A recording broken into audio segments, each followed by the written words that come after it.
Well, Miss Cunningham, I know you were born in Alabama and came to Acworth about 1951, is that correct? That is correct, yes.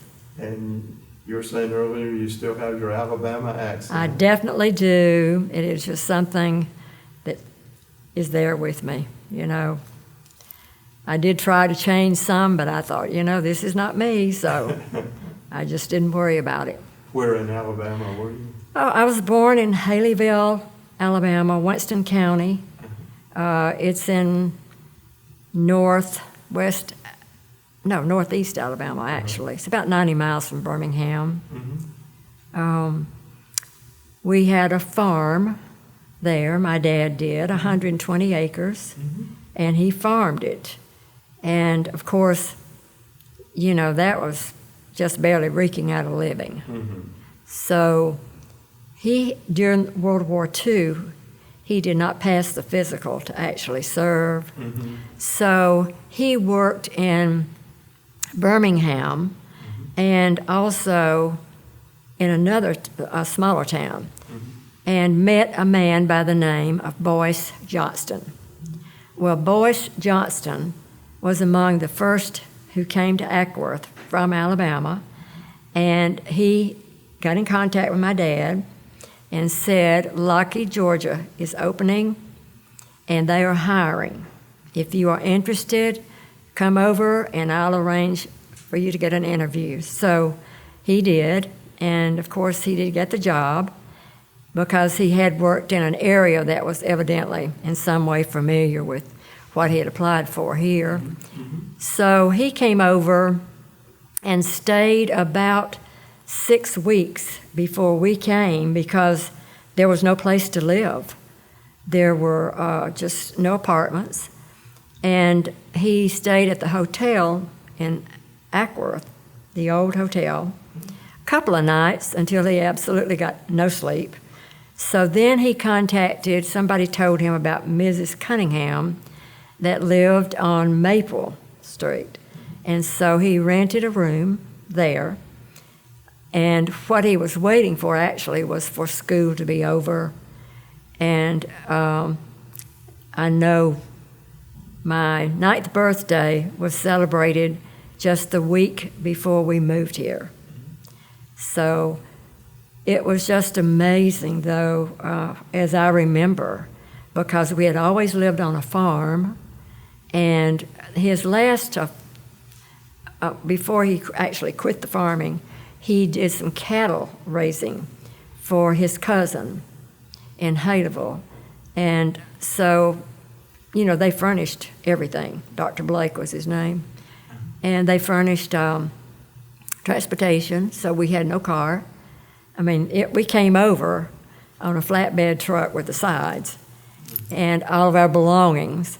And my dad had really, really bad trouble with his stomach. He had stomach ulcers and had to drink goat's milk. So we had to bring 2 goats with us. And I will never forget turning in on Lombardy Way and looking around thinking, this is a neighborhood. What are they going to think about these goats? You know, here I was, 9 years old, thinking, oh my goodness. But we unloaded those goats and all of our possessions that day and moved into Mr. W.H. Tanner's house on the right side. We rented 4 rooms, and we just loved it. I just remember looking around and thinking, oh my goodness, the school is right there, you know, and I could see 2 churches, roads were paved. I mean, it was like I had really, really gone big time. Really excited just thinking about the possibilities of living in a so-called city rather than on a farm. So how long did the goats stay there? The goats stayed a couple of years. Mr. Tanner passed away, and so his nephew in Moultrie, Georgia, came and put his place up for sale, and he had a rental house 2 doors up, and it was for sale. So my dad bought the rental house. It was 302 Lombardy Way. Next door was used to be Dr. Humphrey's house, and on the other side was the Presbyterian manse. And we stayed there. That's where I grew up, was 302 Lombardy Way. And all of my friends were within 2 or 3 blocks. And you said something about carrying vegetables up Lombardy Way. Yes. So your father kept a garden while you were there? The second year he planted a garden. That was a huge lot, and I'm not sure, it may have been close to 2 acres because it bordered Carn Street. And there was one house that's still there that's on the corner. And other than that, that entire area was part of Mr. Tanner's estate.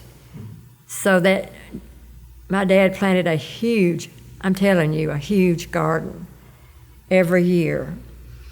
And it seems I was always the one who got to cut the okra. And you can imagine the stinging and the heat. But anyway, the street was filled with a lot of elderly people. And so we had those little woven baskets. And my dad would fill those up, and I would take them to different houses, you know. But the neat thing was, I really did get to know a lot of the older people, and they were just so kind. They would invite me to come in for lemonade, cookies. I mean, it was a treat for me.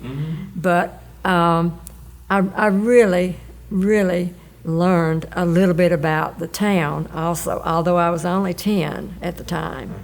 They just were eager to talk and just liked me, I guess, coming in and giving them some fresh vegetables. That was nice. I guess you were in about the 4th grade when you got here, maybe? I was 5th grade. 5th grade. And that summer, I was enrolled in Miss Hester's 5th grade class, and it was in the old building. I'm talking old, 2 stories high. In fact, I remember so well when we would be going to lunch or leaving the room or entering the room, we could not all enter or leave at the same time. We would leave by maybe 2 rows at a time because the floors were so weak. And we had a chute. It was like a laundry chute or something, as, you know, like a fire exit. But that building, that was the year that building was raised. And we were then, about midway through the year, we were placed on double sessions. Like, my brother went to school in the afternoon, I went to school in the morning. And he was 1 grade ahead of me. But then they put Miss Hester's class, when the building was totally raised. We were in a little barrack-type wooden building on wheels, right now where the 2-story brick building, well, it isn't there anymore, but while during the course of that year they built the 2-story brick building that was there until McCall primary was done. And the funny thing was, I can just imagine what parents would be thinking today. We were in class, had no idea that we were going to be hooked up and pulled to the flats. Well, we were hooked up and we were moving before we knew it. Miss Hester, I remember so well thinking she was going to fall because it was just a jerk. And I thought, you know, here we are sitting in our desk, all of us, and I just thought not long ago, what in the world would parents think today? You know, but we all just sat there very quietly, and that's where we were for the remainder of the year. And it was sometimes quite muddy. It is where football practice was held, band practice, you know, it was kind of busy. But that was an unusual thing. Well, now, was Joe Hayes the principal at that time? No, he wasn't. Who was the principal? T.C. Cantrell was the principal. Okay. And I have to tell you that teachers lived all around us. Mr. Golightly, who was the math algebra teacher at Acworth, rented a room from Miss Humphreys, who was next door. Then we had the preacher next door, and then on down the street was Mr. T.C. Cantrell. And we always laughed and said, we can't do anything wrong because Everybody will know this, but yeah, we were very close to a lot of the educators. In the picture that you had from 1959, Mr. Cantrell looked very young, actually. So he must have been really young when he was principal. Yes, he was young. Very, very strict disciplinarian, and we knew he meant business. One example was I had a note to go home for lunch every day because I was just across the street. And so I think we were ninth graders, and Margaret Kennedy's mother had prepared a little lunch for us. So we had to walk out Acworth High School, down the steps, down Dallas Street, then down to where the chapel is now, and cross the little cove there on a bridge, and go up the hill to Margaret's house. So there were 7 of us. And we left, came back, we're in Miss Kurt's English class, and Mr. T.C.'s wife was the secretary. And so she came to Miss Kirk's class and she said, "Miss Kirk, we need to see the following people in the office." We were those following people. And so he told us, he said, "You did not have permission to leave this school." Well, I had permission, I thought. And I said, "Well, I have permission." He says, "No, you have permission to go to your house. You don't have permission to go to somebody else's house." So anyway, the punishment was you girls report here for 2 weeks every afternoon. Well, we were very chatty. We really did not do what we were supposed to be doing, that was being quiet. And finally, after just a few days, he said, "Girls, go home. Just don't do this anymore."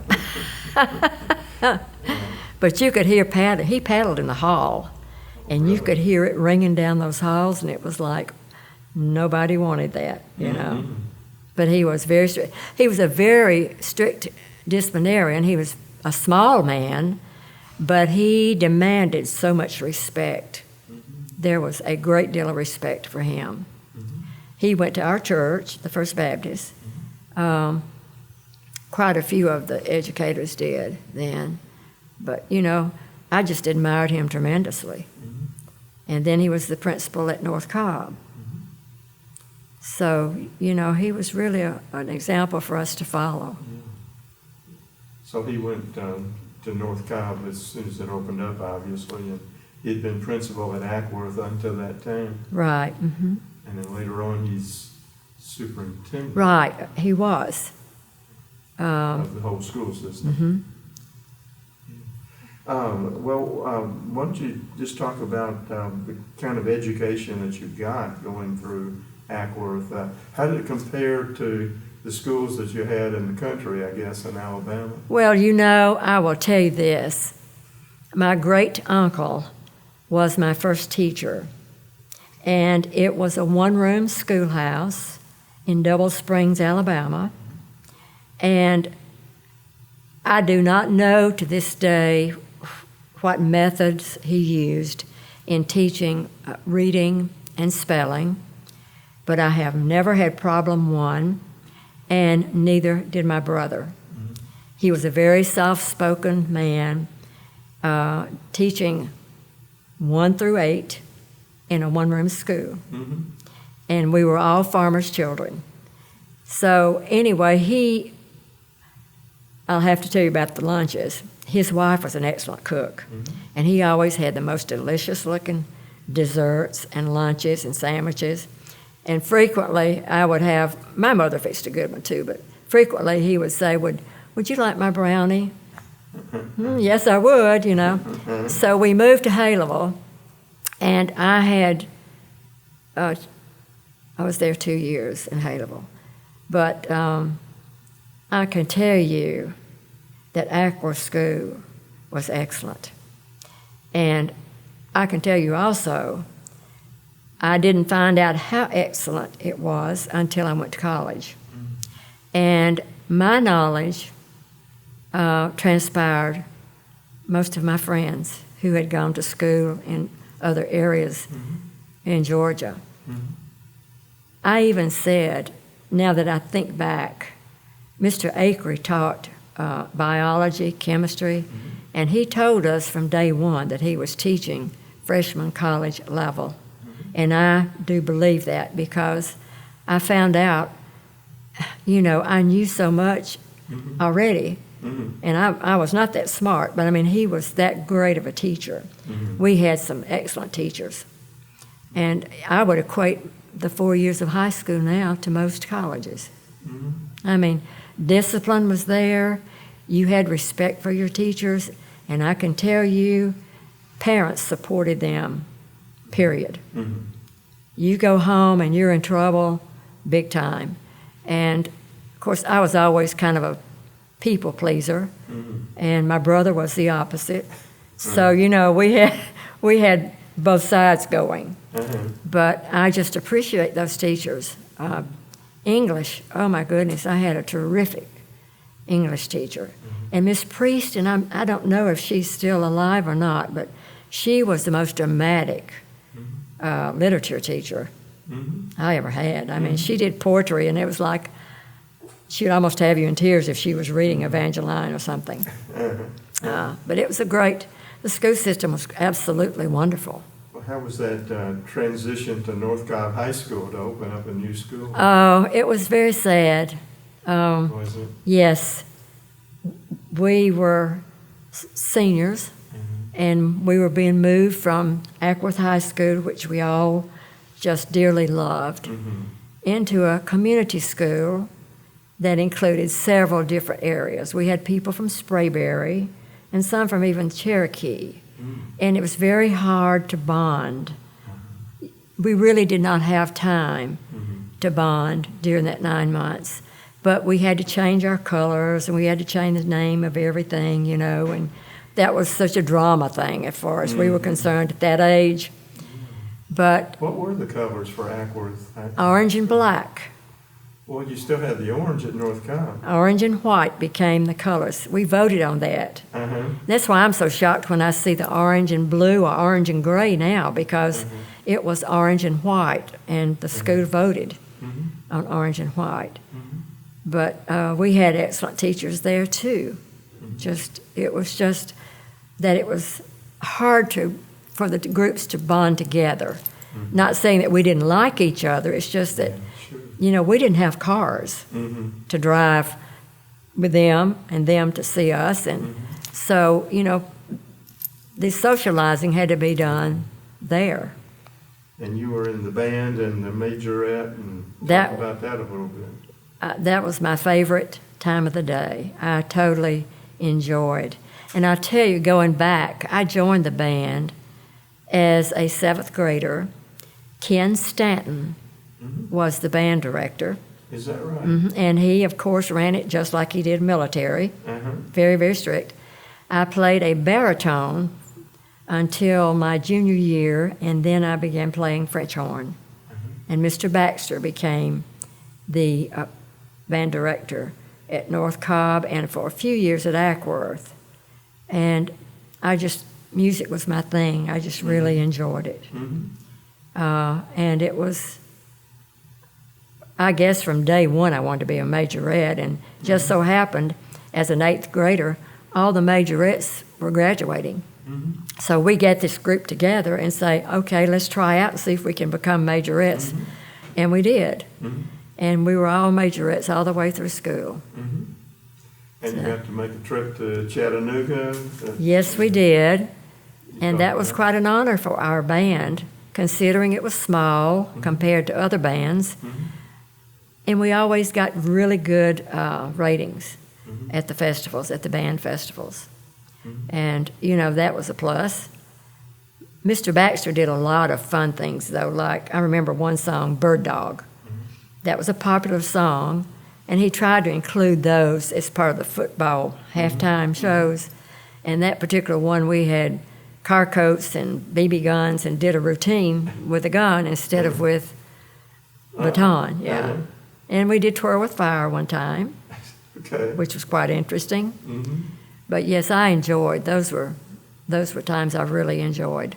Don't know whether you could get away with that, using the guns and... I know. I look back at you know, some of the things that were allowed and wouldn't happen. And we said every day the Pledge of Allegiance. And every time we went to anything concerning Acworth High School or North Cobb, we sang the alma mater and very reverently sang it. And of course, we had to rewrite a class song because when we went to North Cobb. But North Cobb was a beautiful school at the time, and it still is, really. But just the newness, you could still smell, you know, the newness of it when we went in. But it was nice. We had a small class, probably about 55 in our graduating class, very small. The total enrollment for North Cobb, I think the first year was 350 or so. Wow. It has grown quite a bit. Quite a bit. And then how did that trip to Washington come about? Well, all of the Acworth High School classes went, so it was just continuation. And I was only 16 at the time. I was double promoted, and in elementary school in Alabama. And I was thinking you had to skip a grade somewhere to yes, graduate in 59. Yes, I did. So my dad was just very, very leery about allowing me to go on this trip. And he talked to T.C. Cantrell, and he talked to everybody, I think, about were we going to be supervised, and he was very concerned about that. But we went by train, 13 hours. There were other schools aboard the train in different cars, and we would visit with them. Sprayberry was one of them.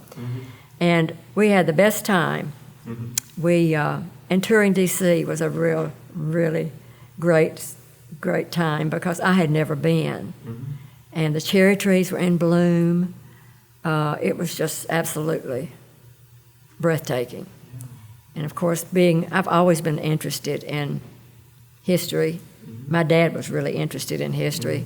So all of the buildings were just something I totally enjoyed seeing.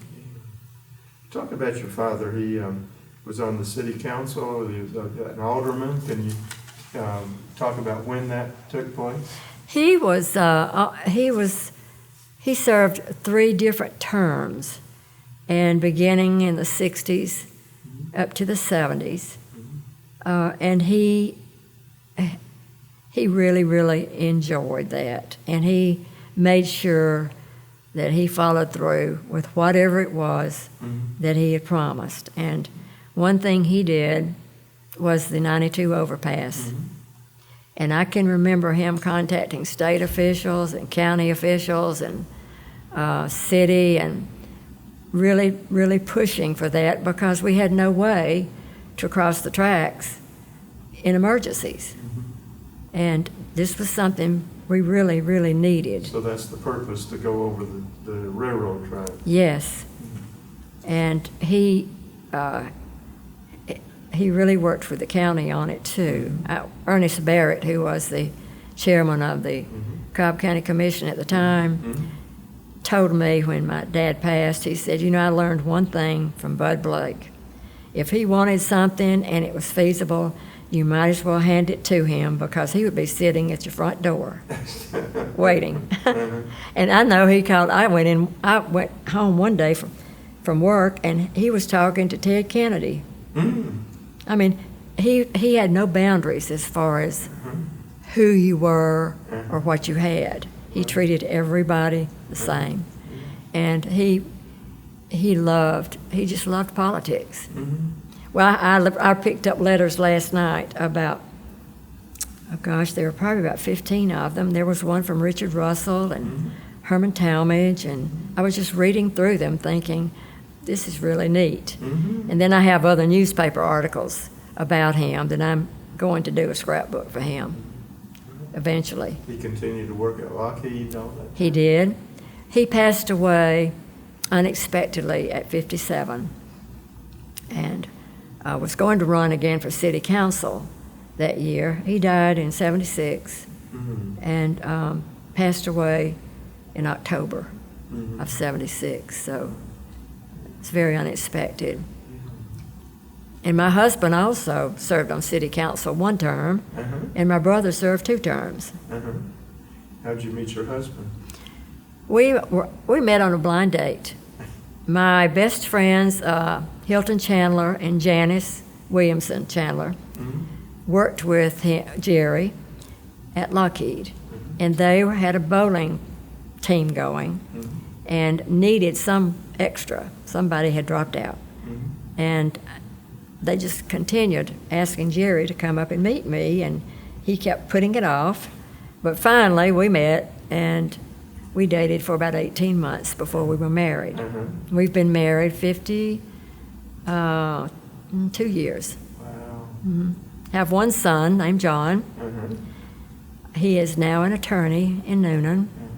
We have 2 grandchildren. One is 6 and one is 2. So we have been richly blessed. Well, let me see, that would be about 65 that you got married? 66. 66. 1966 at First Baptist Church. First Baptist Church? I joined that church when we first moved here. Of course, it was summertime, and I knew no one.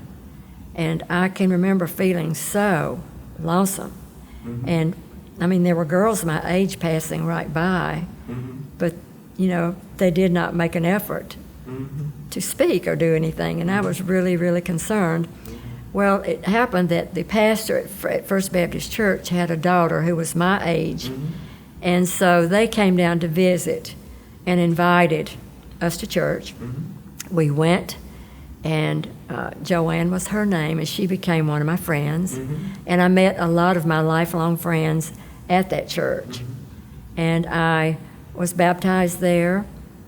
I was married there, and my son also joined that church, and my brother. So, you know, and I still am a member, and served in a lot of different capacities during the time. But that was, and like I said, the churches then, really, they were the social place to go. And all the churches worked together as far as vacation Bible schools so that we could all attend the different vacation Bible schools, Valentine dances, special occasions. They really, really worked together to make sure that the young people had places to go and were entertained. Well, I'm sure they had you teaching Sunday school over the years. I did. I taught Sunday school, and I was head of the middle school department, and taught children's church, and taught an adult Sunday school class, people my age, until, I guess, probably somewhere in 2000 something. Well, let's see, and your mother, she worked at Hadaway's Grocery and Lacey Drugs. Yes. Can you talk about that a little bit? Yes. Hadaway, Mr. Hadaway, you know where Pearl's Spa is? Well, that was where his store was, and it was a grocery store. And he just needed some help, like on weekends. So that's where we bought most of our groceries. And so he asked my mother about working there, just, you know, maybe 2 days a week. So she did. And she had sent me one day up there to buy some bananas and a loaf of bread. And Mr. Hadaway was very old, had glasses, could not see well. So I was crossing Daly Street, and he was turning right on Daly Street and almost hit me. And so there was a big clock in his store on the wall. I did not know until we built our house on Oakwood Terrace that clock was mine. Your clock. But he called my dad and mother in and said, when your daughter gets married, I want her to have this clock because in remembrance of me. And it is in my dining room.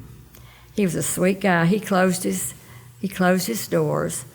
And this is what's so unique too. And nobody but me can remember this, I think.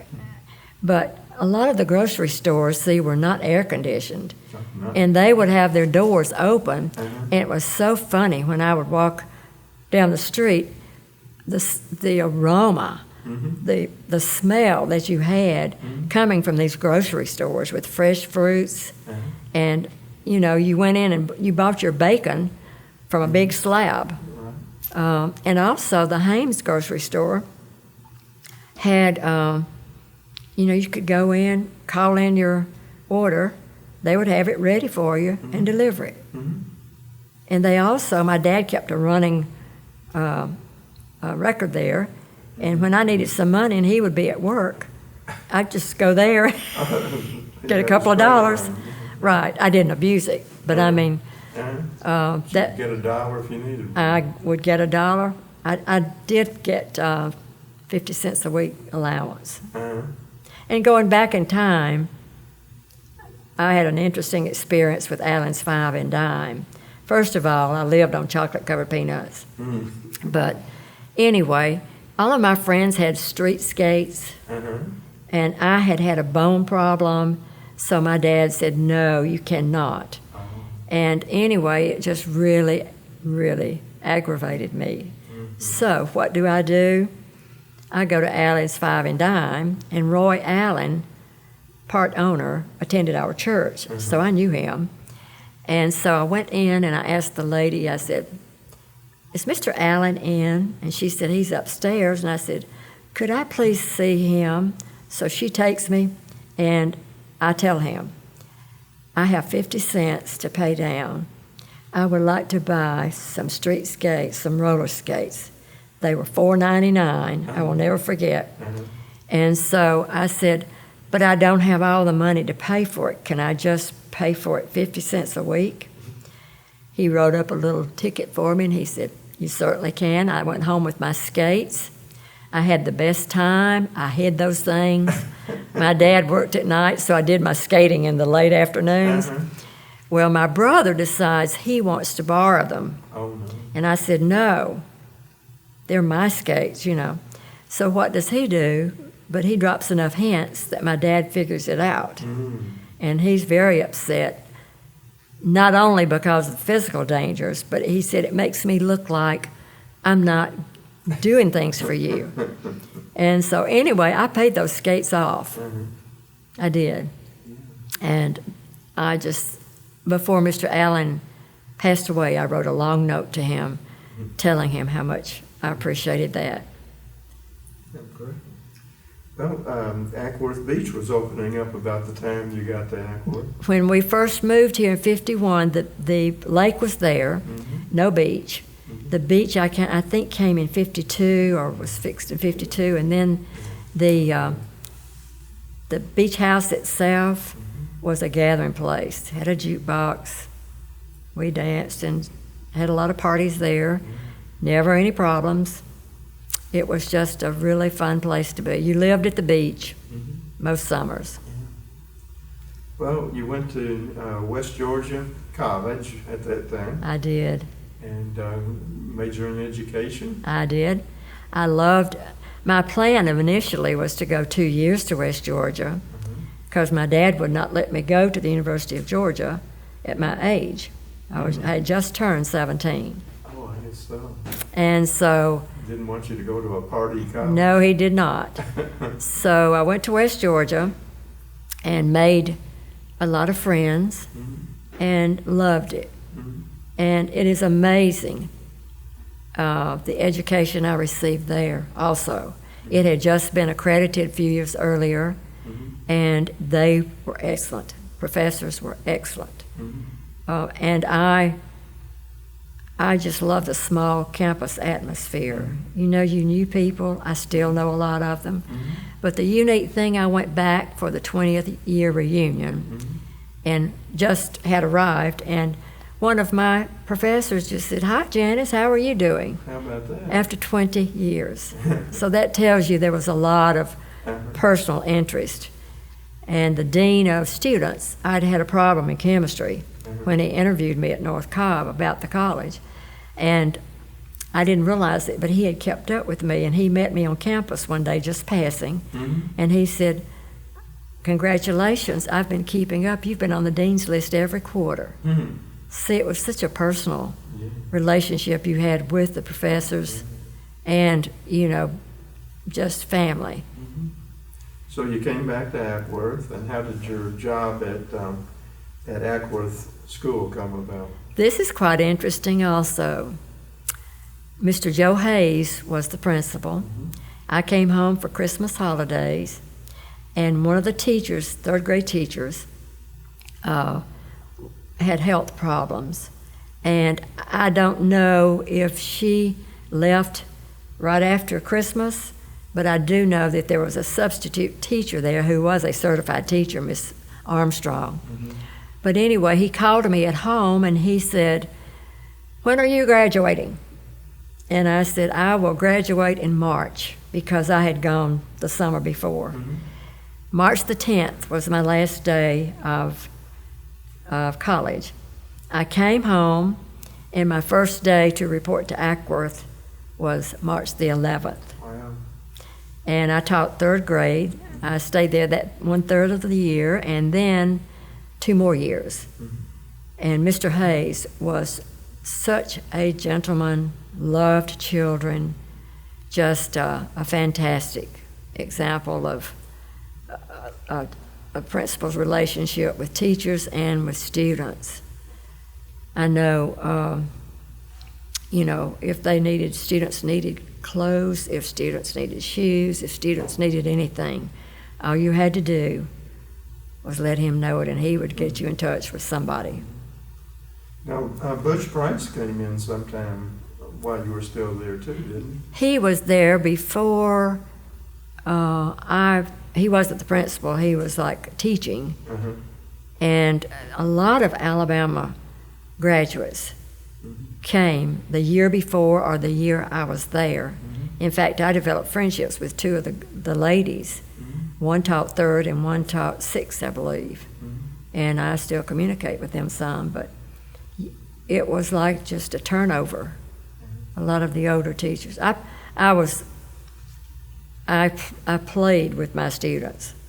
At recess, we played ball. And of course, the rule then, teachers had to dress. They had to wear hose. I tore up more hose playing ball and running bases. But I tell you what, I had the most support, particularly that third year, 1/3 of the year I taught, because they were so far behind. And the third grade is a crucial year as far as skills. Sure. So I talked to Mr. Hayes about getting some mothers to help, and he was all for it. Well, I had mothers in there. We had math 2 times a day. We had reading 2 times a day, catching them up to where they would be able to pass those skills at the end of the year. And it was just wonderful support. And I had that all the time I was at Acworth. What was it like to go back to a school where you had been a student just 5 years earlier, or at least in Acworth High School? What was it like going? That must have been some of the teachers still there. Oh yes, Miss Hester was still there. Miss Hamilton was still there. The McClures were still there. Yes, it was quite interesting. And I know Mr. Hamilton was teaching 8th grade history. He became the principal of Autry, and I taught for him 22 years. But he was a teacher then, and Miss Hamilton was there. But yeah, it was a strange feeling. It was like I really could not be on their level. I was still felt like I was their student. Rather than on their level. But they were all very helpful, just anything. Didn't get on a first name basis? No, I did not. And I said, Mr. Hamilton, and Miss Hamilton went to our church also, and I said, when I retire, I'm going to call Mr. Hamilton Bill, because he was really strict at Autry. You don't call anybody by their first name. You show that respect.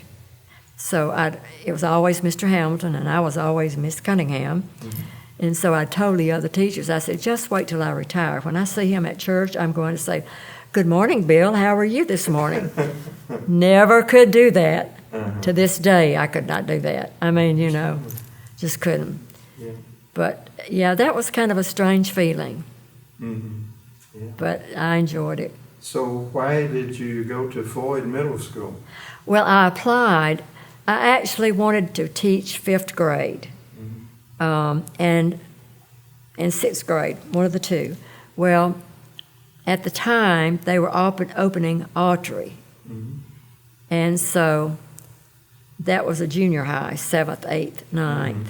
Mm-hmm. And the position... Oh, it's not a middle school yet, is it? No, it wasn't a middle school. It was a junior high. Right. So a lot of those teachers at Acworth left and went to Autry, those particularly who were 8th grade teachers or who were PE teachers, that kind of thing. And they were opening Floyd the same year. Mm-hmm. And Mr. Bill Blocker, who lived right across the street from us, and Miss Stegall, who was my 7th grade Georgia history teacher, were going to Floyd. And they needed a teacher there in the 7th grade. Mm-hmm. So Mr. Hayes just picked up the phone, called Mr. Hatcher, and said, I have a teacher for you. Hmm.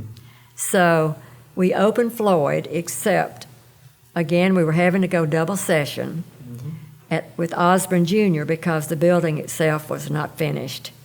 And during that time, a student set Osborne on fire. Oh, my. And I lost all of my Georgia history materials I had collected. And then we had to go half-day with South Cobb High School. So really, we didn't get into Floyd until almost springtime. And it was a brand-new school, and I taught there 2 years. And then I found out that there was going to be an opening at Autry. So I told Mr. Hatcher that I really would like to get back home. And so he called Kermit Keenum, who was the principal at the time, and told him he had a teacher for him. And, you know, I went through all of this and never had an interview. It was just the principal recommended you, you were okay. I did meet with Mr. Keenum before school started and talked with him. And I had actually planned to change and move to, I can't remember, I guess it was Pine Mountain. And I found out Mr. Hamilton was going to become the principal, so I changed my mind. And I tell you what, he was a super principal. When he walked down those halls, there was acknowledgement that he was in control. He ran a very good school. And it was, I don't know if you realized it or not, I'm sure you do, but for years and years, this area was known for academics. And a lot of the educators moved to this area to be sure that they attended Autry and North Cobb. So, and I taught so many of, like I taught both of Kermit Keenum's children, I taught Mr. Hamlin's children, I taught Dr. Cruz, who was superintendent's children, in social studies. But it was a very academic-oriented area. So you started at Autry about 67 or 68? 67. My first year was the fall of 67. And you stayed there until 89, maybe? Retired in 89? I retired in 95. 95. Okay. What I did, I started in 67. In 73, I went that summer to the University of Georgia and received my gifted certificate for the county. Oh, okay. So I was the first middle school teacher with a gifted certificate. So I worked out of the county office for 2 years I see. and traveled from school to school, more like a consultant type thing. And then that's when I had my child. And so I didn't take a leave of absence. I just didn't teach for a couple of years. And when I was ready to go back, they called me from the county office and asked about my coming back. And I said, really, I prefer working with students. I don't like just traveling and not being able to have any contact much with students. So Autry had an opening, and I stayed there until I retired. Great. You also were involved in the community, Acworth Junior League, and beautification efforts around town. Could you talk about some of those things? Yes, we had a group of women, Acworth Junior Women's Club, and our projects basically involved community work. And we had the different departments that zeroed in on things. Like one main one that we always worked on was the beautification of the city. At that time, in the 70s, it was not a beautiful sight. The pink buildings were still there. And the merchants were struggling because town center, had taken away a lot of business. But anyway, we worked very hard with beautification projects, helping the city with in different areas. And we actually held the first arts festival, and that began what we now call, or did call, Pioneer Days. So we went to state and competed. We had to write up everything we did, and we won quite a few state awards every year with the service to the community. And, that was total enjoyment. We also wrote a cookbook, and I still use mine. It has a lot of the older people's recipes in it that are delicious. Yeah. So how has Acworth changed over the years? You played a role, I guess, in the beautification of the downtown area. Yes. I'll just be honest with you. We had some friends coming to visit us, and I carried them around the world so they would not see the pink buildings in downtown Acworth. I was so embarrassed with that. So that was one thing I would like to say praise for. Those things were gone. That was the beginning of what I remember as unification of different departments in Acworth, trying to improve the appearance of the city. And it has changed. The type of businesses have even changed. Eaton's department store was like my place to go, Oh, was it? Yes, and my husband just would walk in and say, "Emma Jean, it's Janice's birthday. What can I get her?" She knew, But I lived at Eaton's department store. And, it was just, you just grew up here loving it. And I still love it, and I think it's beautiful. The city has worked very hard to make it almost like a tourist attraction. And I think it's so quaint looking still with the facades and all the street work that's been done. Love to see it at Christmas. I just think it's a beautiful place. And of course, having the lake means a lot too, as far as drawing people in, but the city itself has gone through a major transformation. But I still enjoy the old grocery stores and the, like the drugstore having the soda fountains, it was like a gathering place, but. Well, I'm just about out of questions. I was going to ask you what keeps you here, but I think you've really explained already what keeps you in Acworth. It's beautiful. We built our house in '69, and we're still in it. But I served on several committees for the city, but the one I remember most was the Historic Commission. And that's when we began. Marcia Andruzzi was the mayor.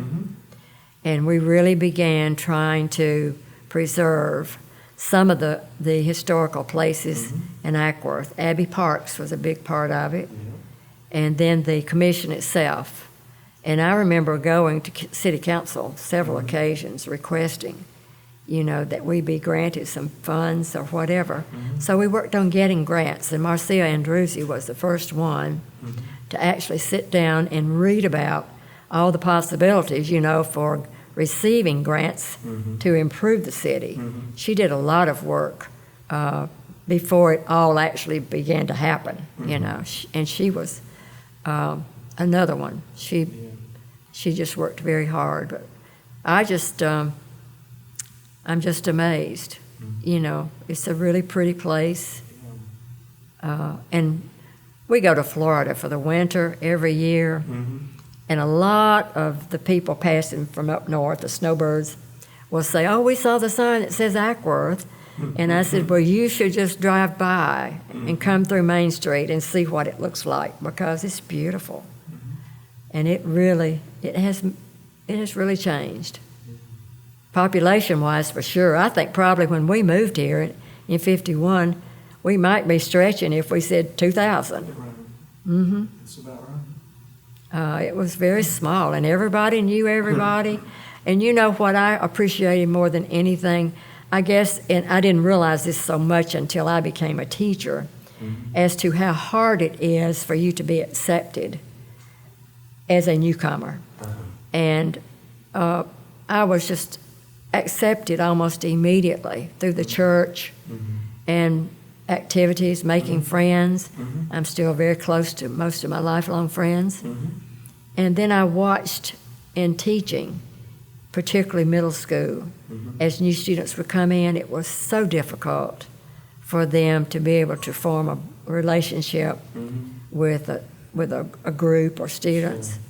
And, you know, that's hard. And we always tried to kind of push them in the right direction. But I enjoyed teaching, and I know people don't believe this, but from a third grader, I always said I wanted to be a teacher. And I'll tell you what my dad said when I wanted to go to college. He said, "What are you going to be?" And I said, "I want to be a teacher." And he said, "You don't need to be a teacher. You won't make any money." And I said, but that's what I want to do. And he said, "Then I'm just not going to pay the money for you to go to college." So I just looked at him and I said, "Then I won't go." And he changed his mind. And that was my dream, to be a teacher. Great. Well, this has been fantastic. I've enjoyed talking to you. I have enjoyed the interview. It's just been a pleasure to be able to share some of the good things that I remember growing up here. You know, we were always busy. We had parties on people's front porch, and we always had something to do. We made our own fun. Great. And one thing I did not mention that I was such a tradition, the winding of the maypole. If you've never seen that, you have missed a treat, because Allen's Five and Dime furnished the real ribbon, pastel ribbon, and we would wind the maypole with that beautiful ribbon. And it was just something, I mean, I can still visualize how gorgeous it was. And I thought, you know, people who've never seen that don't even understand. But it was a big May Day celebration. You know, we had a field day, and we had costumes we had to wear, representing either different countries. There'd be a theme every year. Just so many things we did that no longer is allowed. Wow. Well, thank you very much. I've enjoyed this. I have to. Really have. And it's nice seeing you again. Good seeing you too. Thank you. Okay.